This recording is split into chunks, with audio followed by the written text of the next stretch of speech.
Hello everyone, मेरा Ayurveda channel पे आप सब लोगों का स्वागत है। डॉक्टर बिलाल अहमद वानी की research methodology and medical stats की बुक को कंटिन्यू करते हैं। हम चैप्टर नंबर 2 पढ़ रहे थे। लास्ट लेक्चर में हमने चैप्टर नंबर 2 को आधा कंप्लीट कर लिया था। अब उसका पार्ट 2 इस लेक्चर में हम कंप्लीट करेंगे। मेरा चैनल मेरा आयुर्वेद पे एक और लेक्चर सीरीज़ चल रही है BMS स्टूडेंट्स के लिए, और ये वाली लेक्चर सीरीज़ है PG स्कॉलर्स के लिए या फिर कॉम्पिटिटिव एग्ज़ाम्स के लिए। आप अपनी बुक साथ में ले आइए, डॉक्टर बिलाल अहमद वानी की रिसर्च मेथड्स की बुक। आपको लास्ट लेक्चर में हमने कंप्लीट कर लिया था स्टेप्स ऑफ रिसर्च। अब जो नेक्स्ट जो हमारा टॉपिक है वो है ethical aspects related to human and animal trial. तो सबसे पहले है एक्सपेरिमेंटेशन। इसमें सबसे पहले ethical expect for human research. Human research को करते वक्त या क्लिनिकल ट्रायल को करते वक्त हमें क्या एथिक्स का फॉलो करना है, वो चीज़ हम आगे पढ़ेंगे। इसमें सबसे पहले देखिए, the statement of ethical guideline for biomedical research और human participant shall be known as ICMR code. ये इंपॉर्टेंट चीज़ है। ICMR कोड क्या है? जिसमें एथिकल गाइडलाइन लिखी है बायोमेडिकल रिसर्च के बारे में, जो ह्यूमन के ऊपर होगा या फिर जिसमें ह्यूमन पार्टिसिपेंट होंगे। तो जो गाइडलाइंस है वो किसकी है? ICMR की। इसको आप याद रखिए। Statement of general principle on research using human participants in biomedical research. Next है स्टेटमेंट ऑफ स्पेसिफिक प्रिंसिपल।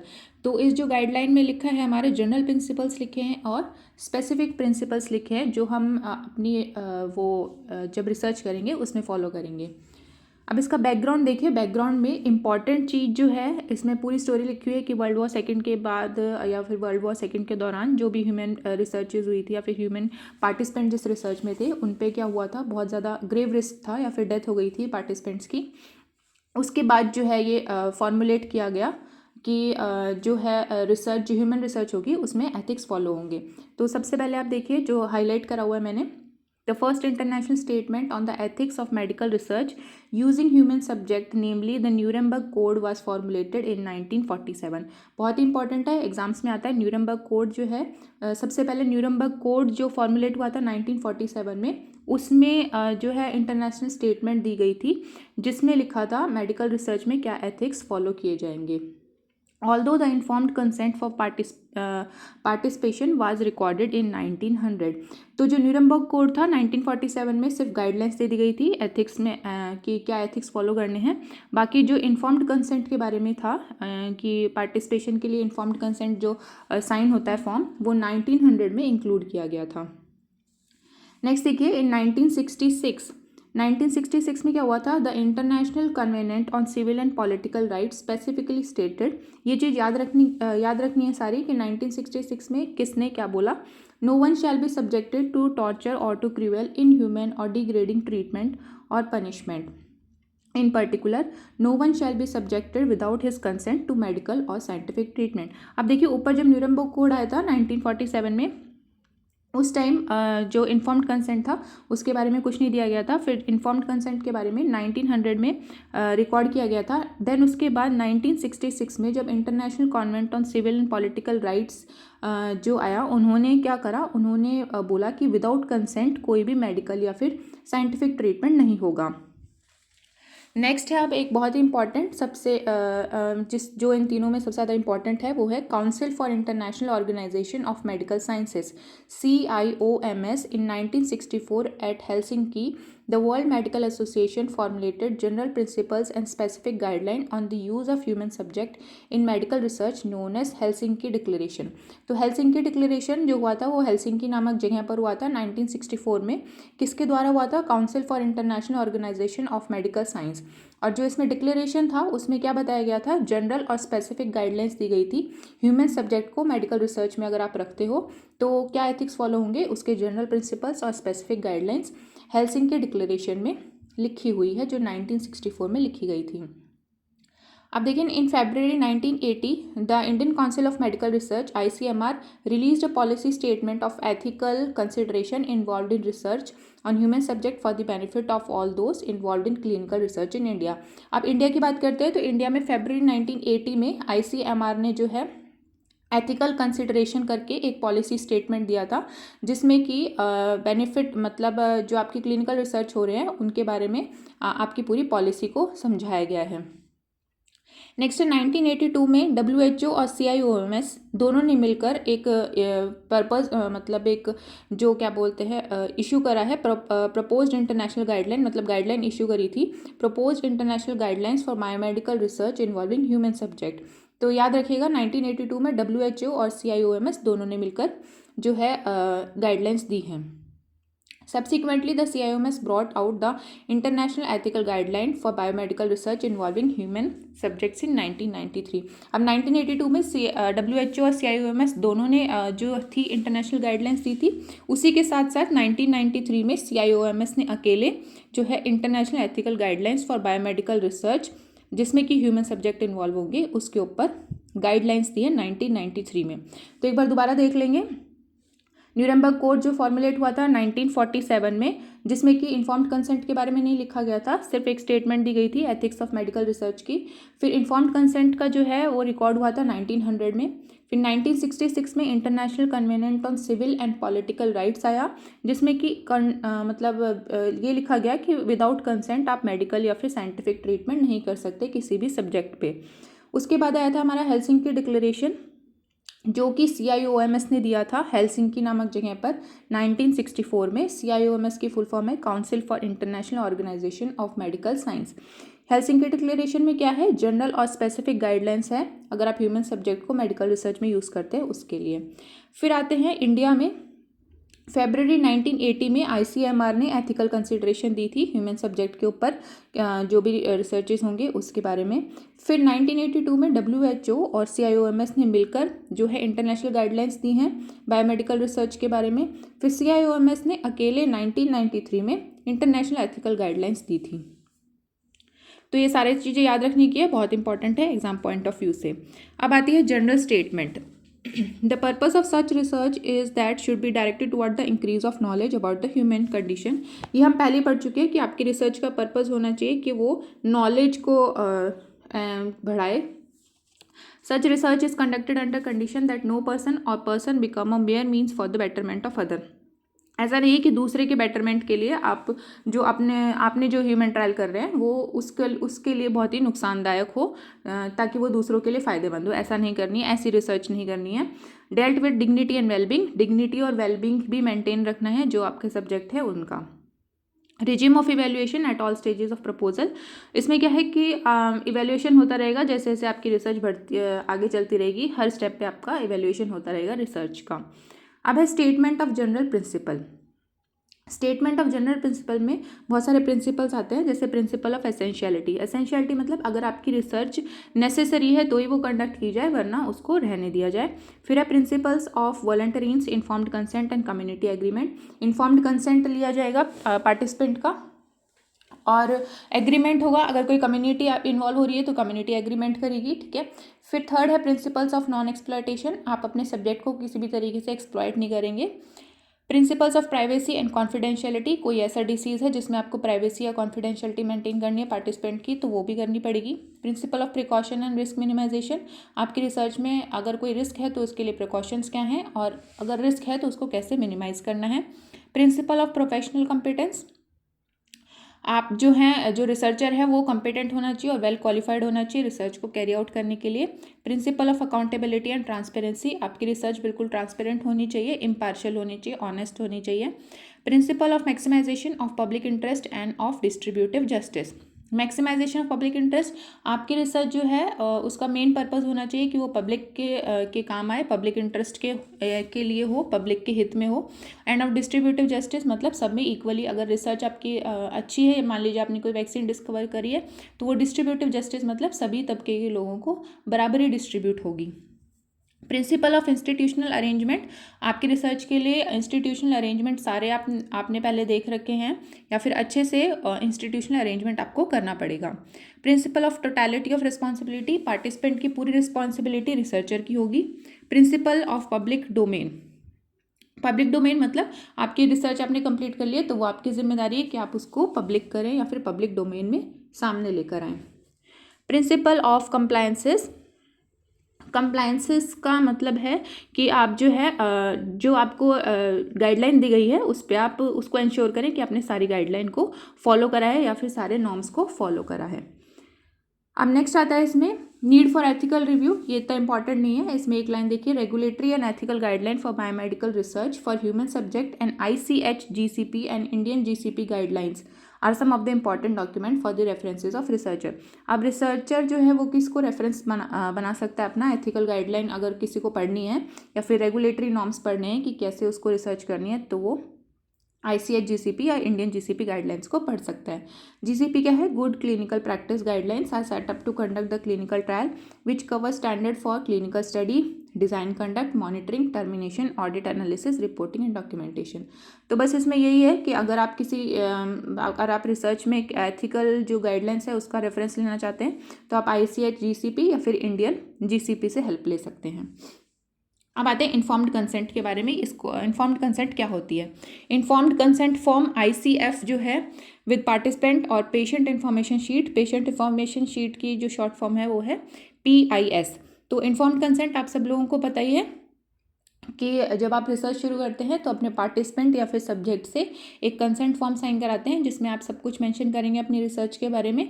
अब उसमें क्या क्या मेंशन करना है वो चीज़ आप देख लीजिए। Nature and purpose of study, duration कितनी होगी आपकी स्टडी की, प्रोसीजर आप क्या फॉलो करेंगे, इन्वेस्टिगेशंस क्या क्या होंगी, अगर कोई रिस्क है तो क्या रिस्क हो सकता है पार्टिसिपेंट को, बेनिफिट क्या हो सकता है पार्टिसिपेंट को, अगर कोई रिस्क हो रहा है तो उसे कंपनसेशन क्या मिलेगा या फिर कंपनसेशन की पॉलिसी क्या है, मेडिकल ट्रीटमेंट क्या हो सकता है अगर रिस्क होगा तो रिस्क का मैनेजमेंट कैसे करेंगे आप, अल्टरनेटिव ट्रीटमेंट क्या अवेलेबल है आपके पास, कॉन्फिडेंशियलिटी एश्योर करनी है आपको पार्टिसिपेंट की, no loss of benefit on withdrawal, मतलब अगर बीच में पेशेंट विड्रॉ भी कर लेता है आपकी थेरेपी को तो उसका कोई लॉस नहीं होगा, बेनिफिट शेयरिंग, अगर आपको कोई बेनिफिट हो रहा है तो आपके पार्टिसिपेंट में भी डिस्ट्रीब्यूट होगा, कॉन्टैक्ट डिटेल होगा प्रिंसिपल का या को प्रिंसिपल इन्वेस्टिगेटर का, कॉन्टैक्ट डिटेल होंगी चेयरमैन की जो IAC का चेयरमैन होगा, वॉलेंट्री पार्टिसिपेशन मतलब वो अपनी इच्छा से पार्टिसिपेट कर रहा है, उसको वो किसी दबाव में आके आपका सब्जेक्ट नहीं बना या फिर आपके सैंपल में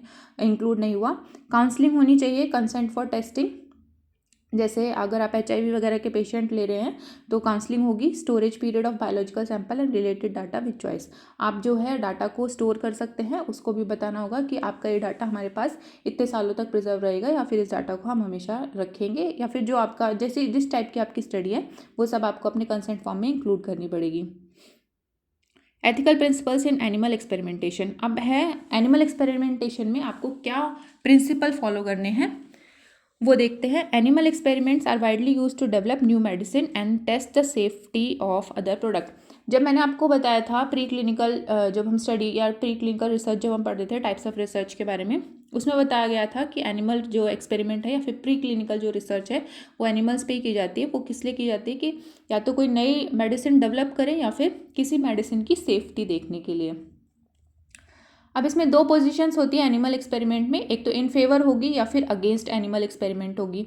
तो इन फेवर एनिमल एक्सपेरिमेंट अगर आप कर रहे हैं तो कैसे होगा, suffering is minimised in all experiment, आपके जो एनिमल आपने लिया है उसको कोई सफरिंग ना हो, उसको कोई तकलीफ ना हो, ह्यूमन बेनिफिट आर गेन्ड। अगर आप एनिमल एक्सपेरिमेंट कर रहे हैं तो एश्योर कीजिए कि आप जो है ह्यूमन बेनिफिट के लिए आपका एक्सपेरिमेंट कर रहे हैं।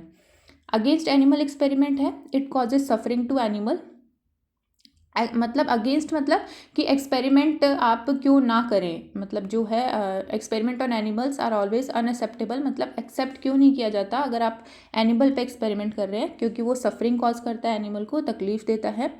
अगर कोई बेनिफिट प्रूव नहीं हुआ ह्यूमंस पे तो भी आपको वो एक्सेप्टेबल नहीं है कि आप नहीं कर सकते हैं। The benefit to human could be produce in other ways, या फिर आप एनिमल की बजाय किसी और चीज़ का यूज़ करके भी बेनिफिट को प्रूव कर सकते थे, तब भी आपका अनएक्सेप्टेबल होगा एनिमल एक्सपेरिमेंट।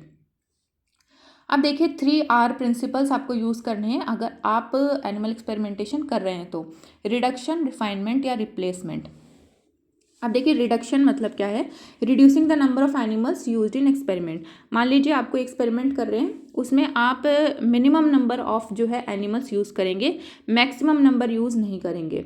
इससे क्या होगा, इम्प्रूविंग एक्सपेरिमेंटल टेक्निक, मतलब आप रिडक्शन कैसे कर सकते हैं अपनी एक्सपेरिमेंटल टेक्निक को इम्प्रूव करके, डाटा एनालिसिस की टेक्निक को इम्प्रूव करके, मतलब कम एनिमल्स में भी अच्छा डाटा आपको मिल जाए और आप ऐसी टेक्निक यूज़ करें कि आपको कम एनिमल्स में भी अच्छा रिजल्ट आ जाए। In sharing information with other researchers, आपने जो मान लीजिए आपने कोई एक्सपेरिमेंट करा किसी एनिमल पे, तो आप अपनी इन्फॉर्मेशन, आप अपने रिजल्ट दूसरे रिसर्चर को भी अगर शेयर करेंगे तो उस रिसर्चर को वो चीज़ दोबारा करने की ज़रूरत नहीं पड़ेगी। इससे क्या होगा, रिडक्शन हो जाएगा एक्सपेरिमेंट का, मतलब आप जो है एनिमल्स के ऊपर जो एक्सपेरिमेंट है वो कम हो जाएंगे। नेक्स्ट है refinement using less invasive technique, मतलब एनिमल की केयर के लिए अब आप क्या करेंगे, लेस इन्वेसिव टेक्निक यूज़ करेंगे, जो कि ज़्यादा इन्वेसिव टेक्निक ना हो एनिमल्स में। अगर आप एनिमल एक्सपेरिमेंटेशन कर रहे हैं तो मेडिकल केयर अच्छी होनी चाहिए और लिविंग कंडीशन एनिमल की अच्छी होनी चाहिए। फिर है रिप्लेसमेंट, अगर मान लीजिए आप रिप्लेस करना चाहते हैं एनिमल एक्सपेरिमेंट को, तो अल्टरनेटिव टेक्निक आप क्या अपनाएंगे, एक्सपेरिमेंटिंग ऑन सेल या tissue culture instead of whole animal, using computer models, studying human volunteers, using epidemiological study. तो इन 4 तरीकों से आप क्या रिप्लेस कर सकते हैं अपने एनिमल को। अब नेक्स्ट देखिए, in vitro system to replace animal. सबसे पहले आता है लिविंग सिस्टम और दूसरा है हमारा नॉन लिविंग सिस्टम। तो लिविंग सिस्टम में आप कैसे रिप्लेस करते हैं एनिमल को, टिश्यू या ऑर्गन कल्चर ले लेंगे एनिमल के बजाय, या फिर कोई लोअर एनिमल ले लेंगे, मतलब बड़े एनिमल लेने के बजाय आप कोई लोअर या छोटे एनिमल लेंगे। माइक्रो ऑर्गेनिज्म पे आप अपनी रिसर्च कर सकते हैं, या फिर ह्यूमन वॉलंटियर्स पे आप अपनी रिसर्च कर सकते हैं किसी भी रेस्ट्रिक्टेड केस में।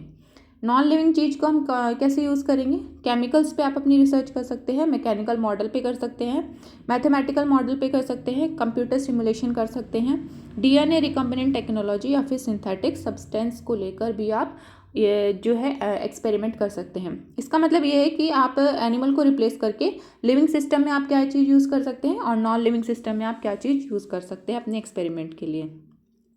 लीगल प्रोविजन देखिए, prevention of cruelty to animal act 1960 has provided the constitution of committee under the animal welfare board to control and supervise experiments on animal. तो जो एनिमल के ऊपर एक्सपेरिमेंट होते हैं उनको कंट्रोल और सुपरवाइज करने के लिए एक एक्ट जो है हमारे यहाँ पारित हुआ है, उसको वो है prevention of cruelty to animal act 1960। तो इसके बारे में आपको सिर्फ इतना ही याद रखना है। अब आ जाइए, the Indian council of medical research ICMR has published detail guideline on composition and responsibilities of IEC, institutional ethical committee के बारे में हम पढ़ रहे हैं, and establish ethical guideline for biomedical research on human subject published in 2006। तो ICMR याद रखेंगे कि क्वेश्चन पूछा जाता है कि जो कंपोजिशन रिस्पॉन्सिबिलिटी ऑफ IEC है वो कौन डिसाइड करता है, तो वो करता है ICMR, मतलब ICMR जो है वो पब्लिश करता है, और पब्लिश जो हुआ था वो हुआ था 2006 में। अब ऑब्जेक्टिव क्या है हमारे IEC के, मतलब इंस्टीट्यूशनल एथिकल कमेटी जो होती है उसके ऑब्जेक्टिव या रोल क्या होते हैं। तो प्राइमरी और सेकेंडरी 2 टाइप के ऑब्जेक्टिव बताए गए हैं। प्राइमरी ऑब्जेक्टिव में IEC will review and approve all type of research proposal involving human participant with a view to safeguard the dignity, rights, safety and well-being of all actual and potential research participants।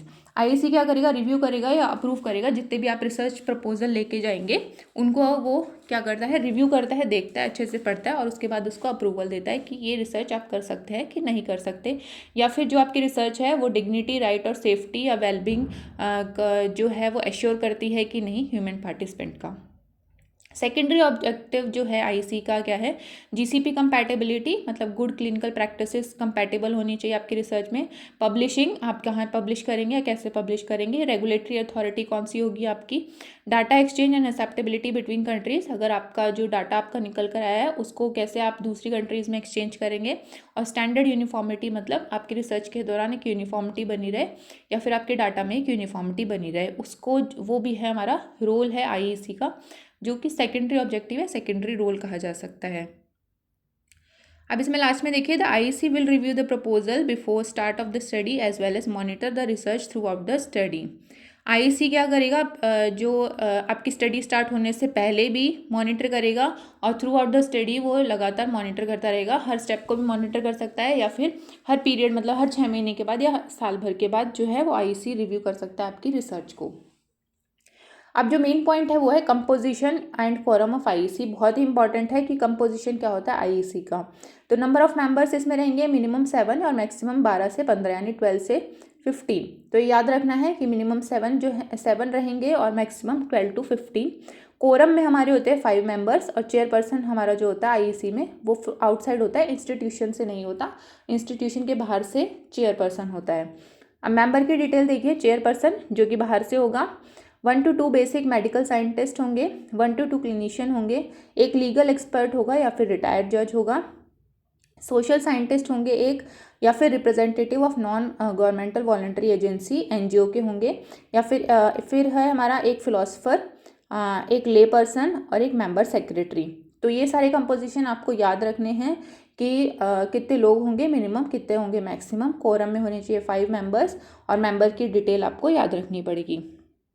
आप जो इसमें देखिए line लिखिए, they should be appointed by the head of the institute.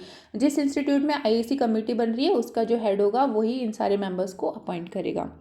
अब quorum क्या होता है? Quorum is the minimum number of member required at the meeting to take a decision. मान लीजिए आईईसी की कोई मीटिंग आपने निर्धारित की गई है कि इस टाइम आईईसी की मीटिंग होगी, तो जो मेंबर्स मिनिमम मेंबर्स होंगे, minimum number of members meeting में डिसीजन लेने के लिए जो बैठे होते हैं उनको हम बोलेंगे quorum.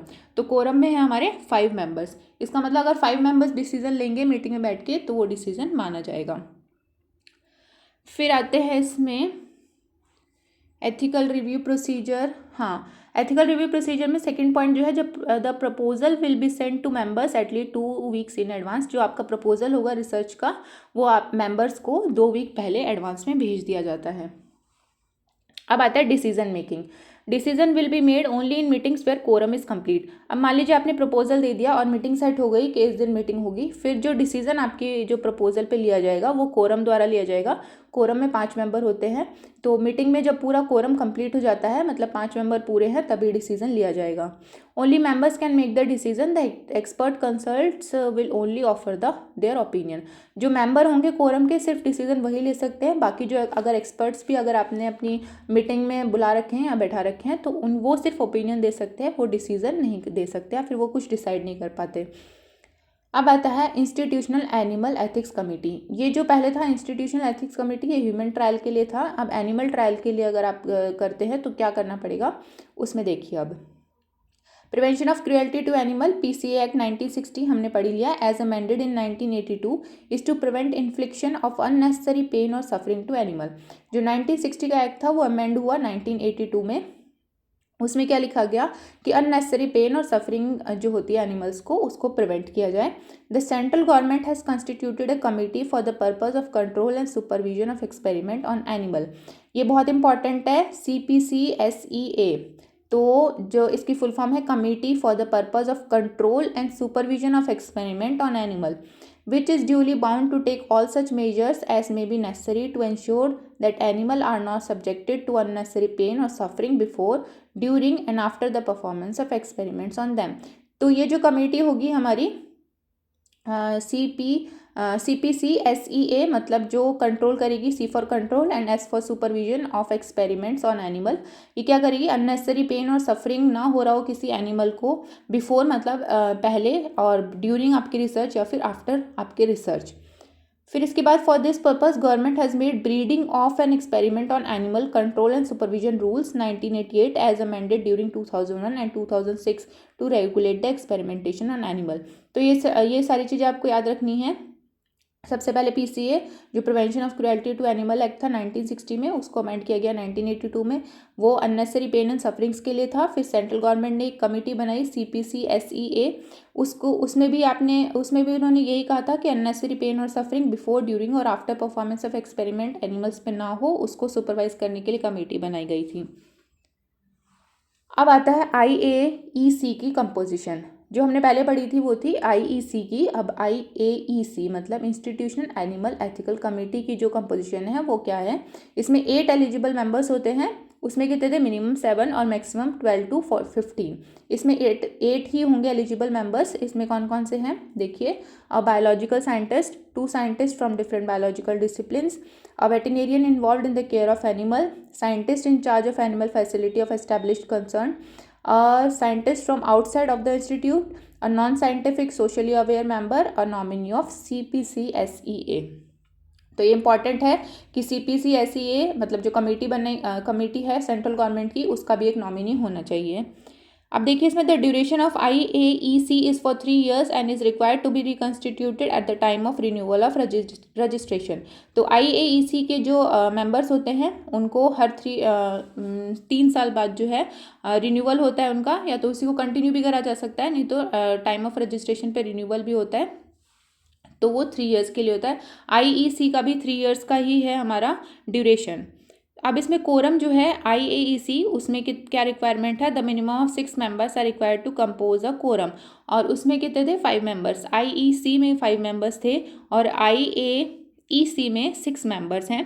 Presence of CPCSEA nominee is must. तो ये मैंने कहा था 7th पॉइंट जो है, नॉमिनी जो होता है सेंट्रल गवर्नमेंट की कमेटी का जो नॉमिनी है वो बहुत ही ज़्यादा ज़रूरी है, और वो कोरम में भी ज़रूरी है। तो इसमें कोरम में होंगे हमारे 6 मेंबर्स और IEC में कोरम में होंगे हमारे 5 मेंबर्स।